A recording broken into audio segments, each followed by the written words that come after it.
Hi guys, how you doing? I'm in Benji Park. I'm glad to say I think the rainy season is coming to the end. It's nearly November, and as you can see, it's dry but very humid. Right, the reason I'm making this video today is because I recently found out something that absolutely shocked me. Okay, I didn't know this, and I'm going to pass this information on to you.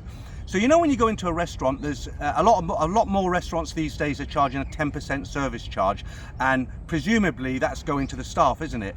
Well, I was in quite I wouldn't say upmarket, but a good restaurant, Thai/Farang restaurant, the other day with a friend, and the bill came and there was a 10% service charge on it. And I said to the waitress, do you get this 10%? And she said no. And I kind of smiled and I said to my friend, I bet she does, I bet she's just said that, so we tip her again. I said, and very friendly, I kept smiling. I said, can you call over the manager? I just want to have a word with him. Excuse me, the manager wasn't there, but somebody else higher up came over, and I said, do the girls get the 10%? And the lady I was speaking to, she said no. And I was like, really? What happens to the 10% service charge? She says, the boss keeps it. And I was shocked, right? So I've been to a few other places, bars and restaurants, since that was about a week ago, that put a service charge on the bill. And I've asked the same question, and I haven't found anywhere that said, yeah, we pass it on to the staff. So the reason to make this video is, don't presume that the 10% service charge is going to the staff. You know, here, even in Bangkok, a typical salary for a waitress is between sort of 10 and 12,000 baht a month. You work that out in your own currency. It's not a lot. So they rely heavily on tips, and most guys are generous enough to leave something.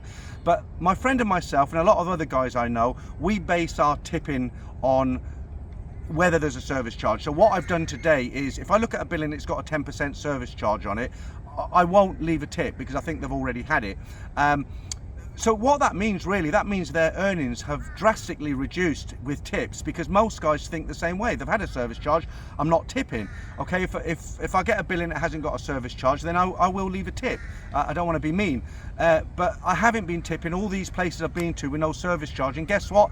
They're not getting any tips, which is, it's not very nice, really. So the whole point of this little video is, don't assume that when you have a service charge, it's going to the staff, because most of the time it's not. It's going right in the pockets of the business owner. And as I've said, what that means is the staff's earnings are particularly lower than they used to be. And I think it's important, if you're a guy, you want to spread a little bit of happiness, as they say, you know, bring their earnings up. Most guys come here on holiday with a good holiday budget, so to leave 50 baht, 20 baht, even 100 baht, it's not a big deal in your own currency, even if you do it every time you go for a meal. Okay, so I just wanted to pass that on to you, because I like to help the Thais, and from now on I will be tipping everywhere I go. Okay, thanks for watching this one, guys, and I hope the video was helpful.